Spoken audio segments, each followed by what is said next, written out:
Ya, ini pertanyaannya mengapa kita mengenali burung. Jadi penting kita ketahui bahwa di sekitar kita itu kita tidak hanya sendiri, ada satwa, ada apa namanya hal-hal lain yang ada di sekitar kita yang perlu kita kenali dan perlu kita ketahui apa manfaat yang ada di sekitar kita. Nah, di sini kenapa penting kita mengenali burung dan bagaimana caranya kita mengenali burung. Nah, bisa lanjut.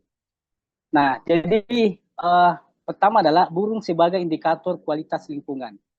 Nah, dikatakan sebagai indikator kualitas lingkungan karena burung ini dia ada di mana saja, mulai dari kutub, daerah yang paling dingin, kemudian ke perairan, di daratan, di hutan, di daerah perkebunan itu semua ada. Bahkan di daerah-daerah perkotaan itu kita sering melihat burung. Nah, kemudian bagaimana caranya kita mengenali mereka? Bagaimana caranya kita tahu bahwa oh ternyata burung itu enggak satu, burung itu enggak hanya ini, burung itu ternyata manfaatnya ini. Nah, sekalipun di sisi lain memang ada yang menganggap bahwa burung itu adalah musuh bagi mereka, terutama teman-teman yang berbudidaya tanaman seperti padi. Nah, itu memang salah satu yang menjadi masalah juga bagi mereka ya itu tentunya ada hal yang berubah di situ. Ada apa dengan lingkungan kita, apa dari sirkulasi rantai makanan itu yang berubah, pasti ada ketidakkeseimbangan di sana. Nah, tapi tentunya manfaat dan uh, apa namanya masalah yang ditimbulkan itu masih lebih banyak kita lihat manfaatnya dibanding hal-hal yang menjadi masalah terkait burung tersebut. Nah, ini kita lihat gambar di bawah bahwa ini ada teman-teman yang lagi melakukan pengamatan. Jadi pengamatan ini sering dilakukan oleh teman-teman biodi, bahkan ada biasa ada event-event tertentu teman-teman melakukan pengamatan untuk melihat di suatu wilayah berapa spesies di sana, bagaimana kondisi burung di sana. Nah, itu cara mereka mengidentifikasi terkait populasi yang ada di sana. Nah, alat yang mereka gunakan itu ada binokuler, kemudian ada kamera untuk apa namanya memastikan antara yang dilihat dengan kamus yang dibawa. Nah, teman-teman bisa lihat di bawah bahwa ini ada kamus. Jadi pada saat pengamatan itu kita tidak hanya melihat sepintas saja, tapi itu menyesuaikan, melihat bagaimana kondisi sekitar, burung apa saja yang ada di sana. Nah, itu banyak alat yang bisa digunakan itu tadi ada binokular kemudian menggunakan kamera juga dan bisa uh, dan membawa buku apa namanya kalau saya sebutnya kamus burung lah karena semua banyaklah spesies di sana yang bisa kita lihat untuk menyesuaikan burung-burung temuan yang kita lihat di sekitar. Nah, lanjut Mbak,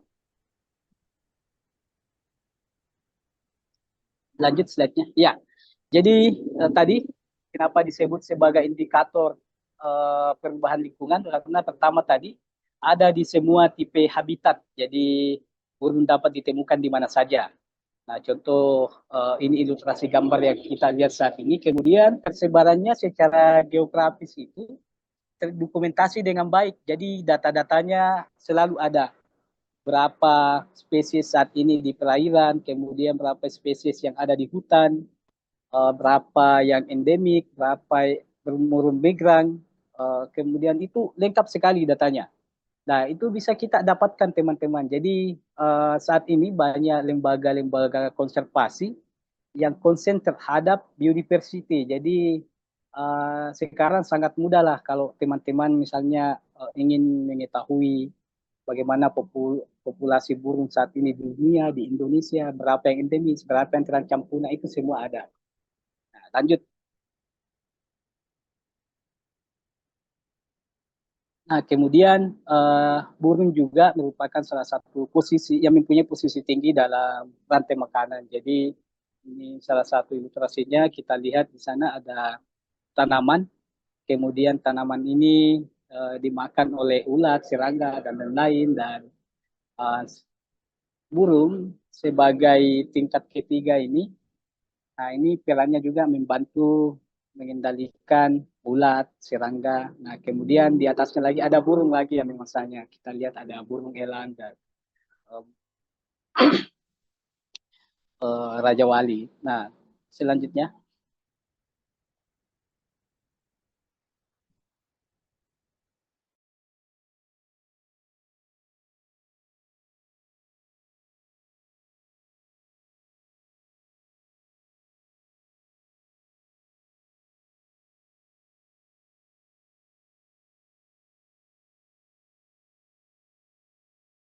di pertanian ini uh, banyak jenis-jenis burung juga yang ada di sana yang ternyata sangat membantu kita sebagai petani.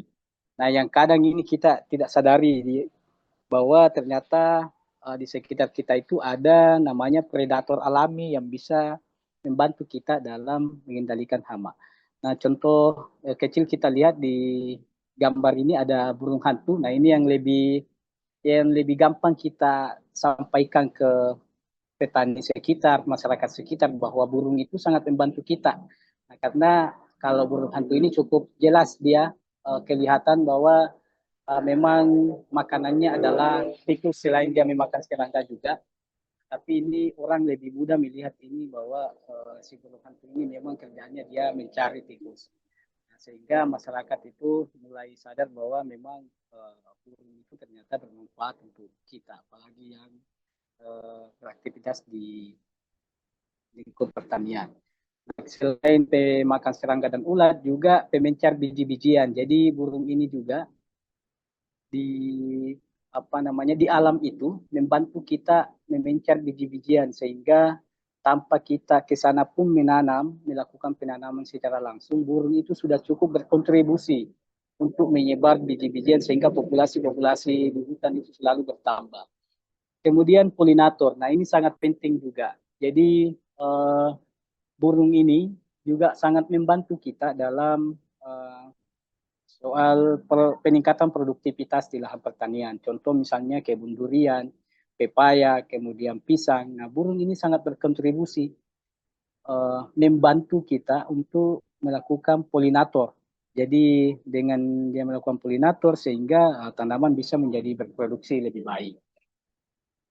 Jadi burung mengambil manfaat di situ, menghisap madunya, nah kemudian kita dibantu untuk menjadikannya sebagai hasil kita sebagai seorang petani. Nah, kemudian di lahan pertanian dengan jenis tanaman yang beragam itu juga itu sangat membantu burung untuk mengembangkan habitatnya. Jadi semakin banyak populasi tanaman di suatu lahan itu juga terpengaruh terhadap berkembangnya populasi burung di sekitar. Nah, selain itu juga tadi sebagai pengendali hama dan penyerbuk. Ya, lanjut Mbak.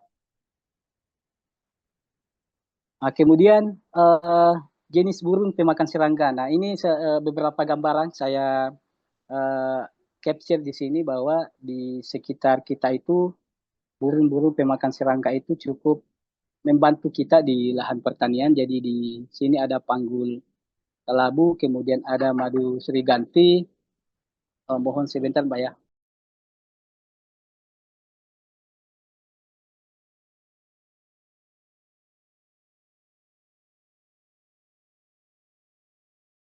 Ya, kemudian ada cekakak sungai juga dan ada keladi Sulawesi. Nah, ini beberapa contoh saja jenis burung yang ada di sekitar dan cukup membantu dan kontribusi terhadap kita sebagai petani. Ya, lanjut, Mbak. Nah, ini saya mau gambarkan sedikit tentang julang Sulawesi. Ini juga jenis burung endemik yang ada di Sulawesi. Jadi gambar ini, salah satu gambar ini dipotret oleh salah satu lembaga konservasi yang konsen terhadap uh, burung juga. Nama lembaganya Burung Indonesia. Jadi ini saya dapat gambarnya tadi. Nah, ini namanya julang Sulawesi. Nah, julang Sulawesi ini hanya ada di Pulau Sulawesi. Nah, yang menarik dari burung ini adalah dia salah satu jenis burung yang badannya besar, kemudian cukup unik cara berkembang biaknya. Nah, jadi uh, saya mendengar dari cerita dan hasil riset burung ini, ternyata burung ini dalam proses pengembang biaknya cukup sulit dan cukup terancam. Jadi uh, tugasnya burung ini adalah dia menyebarkan biji-bijian di dalam kawasan hutan juga, karena burung ini sangat jarang kita temui di area-area pemukiman karena memang dia sukanya di wilayah yang hutan, karena dia selalu mencari pohon-pohon yang besar seperti babiat dan tertengger.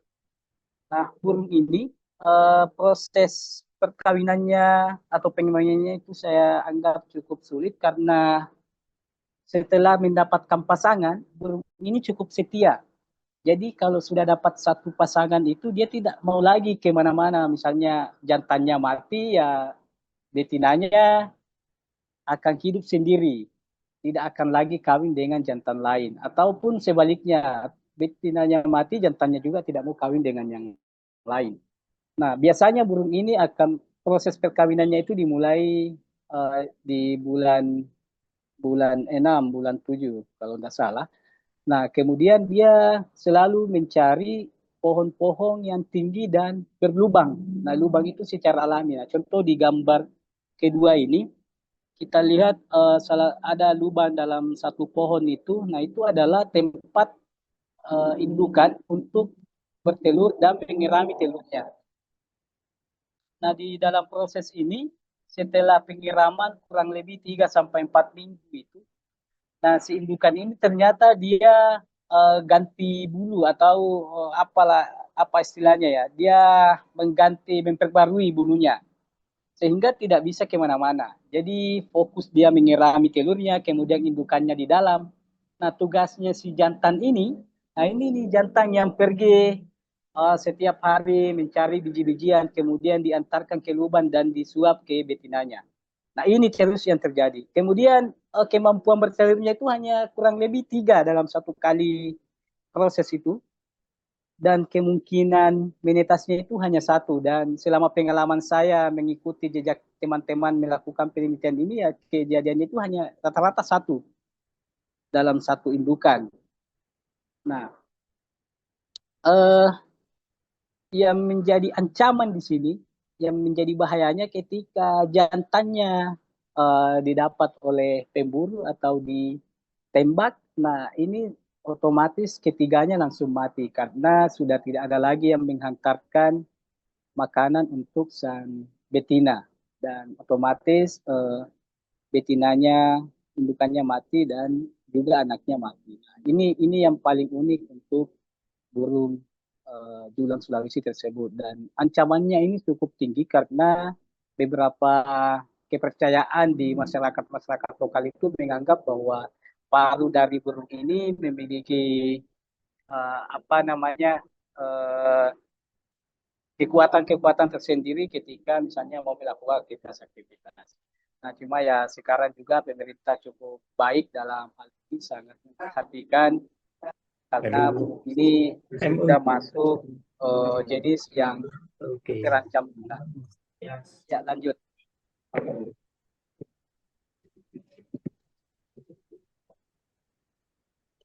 Nah, kemudian apa ancaman yang bisa mengancam perkembangan burung di sekitar kita. Nah, ini kita lihat gambar pertama adalah perburuan dan perdagangan. Nah, ini masih marak terjadi di mana-mana. Burung itu apa namanya ditembak atau ditangkap untuk diperjualbelikan. Bahkan sekarang lebih mirisnya lagi hobi zaman sekarang itu mulai muncul hobi hunting, menembak. Nah, kemudian sasarannya adalah burung. Nah, ini menjadi tantangan juga. Nah, ini yang kita mau ke depan diubah ininya. Jadi tetap menembak, tapi menembaknya bukan lagi pakai senjata, tapi pakai kamera saja supaya burungnya tetap lestari. Kemudian kerusakan habitat seperti deforestasi, kemudian penggunaan pestisida berlebihan, bahan-bahan kimia yang beracun, nah itu juga cukup berpengaruh terhadap perkembangan populasi burung di sekitar kita. Karena bagaimanapun rumah-rumah mereka adalah di hutan, kalau kita rusak ya pasti mereka akan menjauh dan kalau sudah tidak ada tempat lagi mereka maka ya otomatis mereka akan lambat laun akan punah.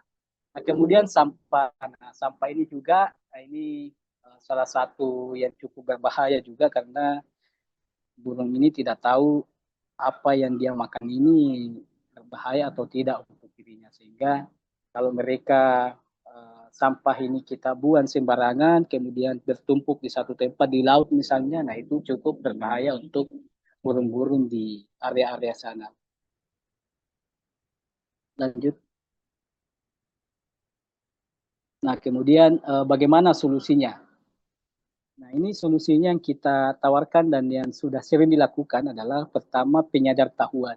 Jadi awareness ini, penyadartahuan ini bisa dilakukan di mana saja, mulai dari tingkat anak tingkat sekolah di SD, kemudian hingga ke pertemuan-pertemuan di masyarakat, bahkan di acara-acara keagamaan, khutbah misalnya. Nah, itu selalu kita upayakan itu disampaikan dan diberikan penyadaran kepada teman-teman bahwa burung itu sangat penting untuk lingkungan kita. Nah, ini salah satu contoh gambar. Ini adalah salah satu model sekolah lapang untuk pertanian kakao. Nah, tapi selain itu, dalam untuk itu selalu lingkungan. ada upaya-upaya untuk pelestarian lingkungan, pelestarian burung.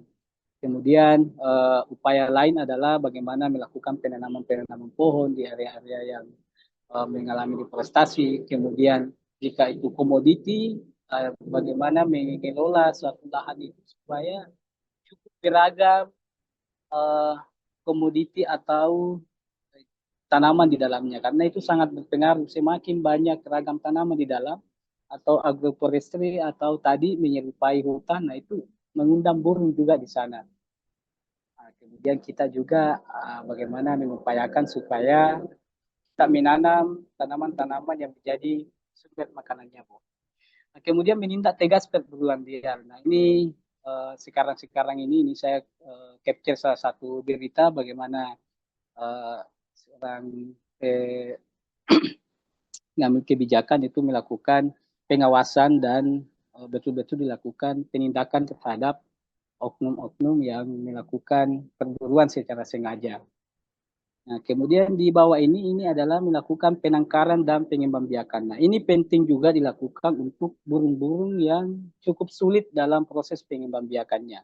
Nah, kalau tadi yang saya sampaikan contohnya itu rangkong, nah rangkong, tojulan Sulawesi tadi, itu memang agak sulit ditangkarkan karena memang proses pengembang biakannya dia suka di hutan. Nah, kalau burung di pesisir itu seperti contoh salah satu endemik Sulawesi juga itu namanya maleo. Nah, maleo ini juga aktivitasnya banyak di daerah hutan, tapi setelah ingin melakukan perkembangbiakan itu dia selalu larinya ke pinggir pantai untuk bertelur, membuat lubang, kemudian mereka bertelur dan ditimbun menggunakan pasir. Nah, ini aktivitas si maleo. Namun, tantangannya adalah predator seperti biawak, nah itu cukup mengancam juga untuk perkembangannya si maleo tersebut. Nah, sehingga maleo ini yang cukup butuh penangkaran untuk pengembangbiakannya. Jadi ini penangkaran bukan di ini ya, bukan di uh, apa namanya disangkar. Nah, kan beda juga itu kalau hanya disangkar kandangnya kadang ada yang 30 ke 30 atau setengah meter ke setengah meter. Nah, itu kan bukan untuk pengembangbiakan tapi hanya untuk hiasan. Nah, itu juga menjadi ancaman juga. Nah, tapi ya ada juga jenis-jenis burung tertentu yang masih mungkin diperbolehkan untuk dipelihara ketika populasinya dianggap lebih banyak. Nah, cuma ada burung-burung yang dilindungi yang memang tidak diizinkan untuk dilakukan eh, penyangkaran. Jadi bukan penangkaran ya, kadang melakukan sangkar burung. Nah, itu yang cukup berbahaya juga untuk pengembang biakan. Oke, selanjutnya. Nah, ini ada status burung di Indonesia di tahun 2024 ini. Ini saya kutip juga dari Burung Indonesia, lembaga konservasi yang ada di kantor pusatnya ada di Bogor, kemudian tersebar di beberapa wilayah kegiatannya dalam upaya-upaya melakukan konservasi di Indonesia. Salah satunya itu ada di Gorontalo, kemudian ada di Halmahera dan di beberapa tempat lainnya.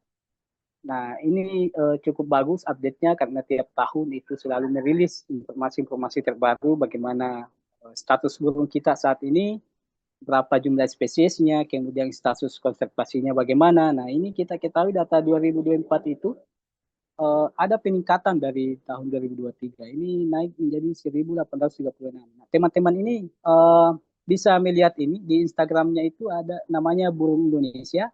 Nah, itu update-update-nya terkait burung sekitar itu selalu terupdate. Jadi teman-teman bisa melihat itu di sana. Nah, kemudian di sini juga status konservasi, berapa yang kritis, berapa yang genting, kemudian yang rentan, berapa yang sudah terancam punah, itu semua ada di sana. Berapa endemis, kemudian jumlah spesies lainnya itu semua lengkap di sini ya. Bisalah kita jadikan rujukan. Nah, itu gambaran singkat terkait kita mengenal burung di sekitar kita.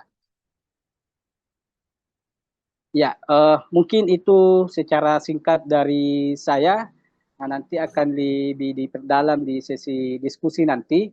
Nah, jadi di sesi diskusi ini nanti ada teman saya juga tadi, saya sudah perkenalkan namanya Pantiati. Nah, semoga bisa juga memberikan sedikit eh, pengalaman-pengalaman terkait bagaimana kita mengenal burung di lingkungan kita. Nah, namun itu saya kembalikan ke MC. Baik, terima kasih Bapak atas materi yang sangat luar biasa itu. Langsung saja Bapak Ibu kita ke sesi selanjutnya yaitu sesi diskusi dan tanya jawab. Bagi Bapak Ibu peserta webinar yang ingin bertanya, silahkan untuk menuliskan di room chat, raise hand, atau langsung aktifkan audionya. Baik Bapak Ibu, saya persilakan.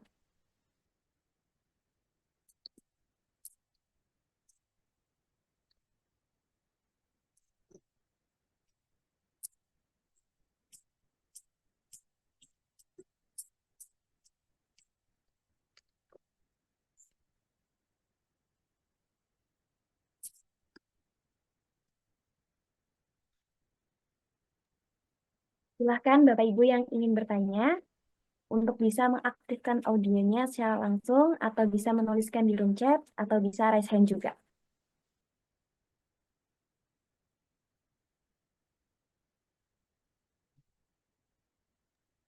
Atau namun sebelum itu mungkin eh, bisa Mbak Panti menambahkan sedikit terkait informasi bagaimana kita melihat burung di sekitar.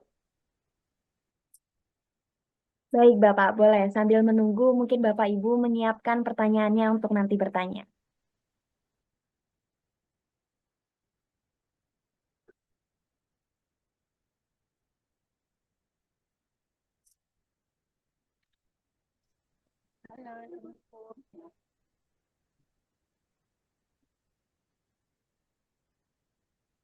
Baik Bapak, sebelumnya ini ada yang bertanya Pak. Apa saja jenis pohon atau tumbuhan perintis yang cocok ditanam di sekitar kebun atau lingkungan pertanian untuk memancing burung pemakan serangga? Apakah bisa kita membuat sarang atau box seperti kita memancing burung Viola alba, Pak? Burung ti burung Tito alba, Pak. Gimana itu? Iya, pertanyaan yang cukup baik. Namun sebelum itu mungkin baiknya rekan saya yang menjawab ini. Silakan Mbak Panti.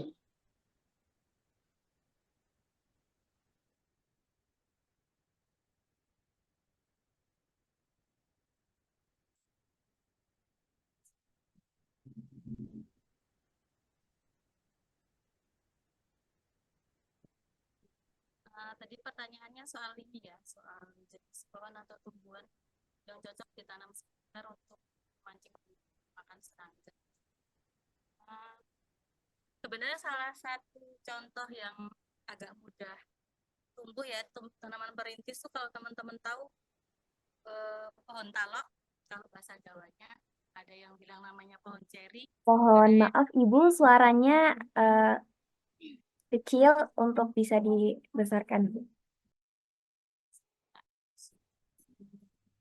Sudah terdengar dengan baik? Belum? Masih kurang sedikit Ibu. Kayaknya perlu ganti device, Pak. Gimana? Saya ganti HP dulu kalau gitu ya.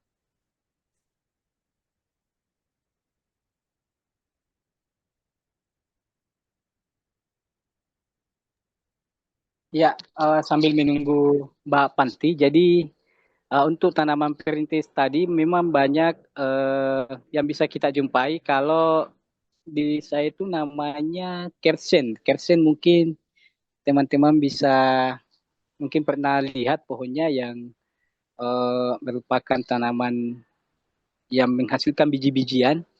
Nah, itu cukup disukai oleh burung. Nah, kemudian tadi pertanyaannya terkait bagaimana tadi? Terkait box ya. Apakah kita perlu buat box untuk pengembang-biakannya?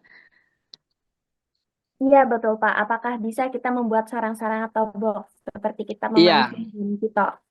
betul. Jadi di pengalaman sebelumnya itu ada pernah peneliti dari salah satu negara waktu itu kalau nggak salah Amerika. Jadi tujuannya memang itu. Jadi dia pergi memasang box besar di hutan, dipasang di pohon. Nah itu untuk melihat apakah burung bisa berkembang biak di sana atau disenangi burung untuk berkembang biak. Nah dari hasil itu ternyata untuk jenis-jenis tersendiri itu tidak semua burung menyukai itu. Jadi contoh misalnya kayak rangkong tadi, rangkong ini ejulang Sulawesi ini dia tidak senang atau tidak tertarik dengan metode itu. Dia tetap mencarinya atau yang dianggap aman itu adalah pohon yang memang secara alami itu terbentuk. Nah, tapi ada juga jenis burung seperti eh, kalau tidak salah waktu itu kangkaring. Kangkaring itu dia tertarik untuk berkembang biak di dalam box yang sudah dibuat. Tapi dari beberapa ini tuh hanya kecil atau persentasenya itu sangat kecil untuk mereka berkembang biak di situ.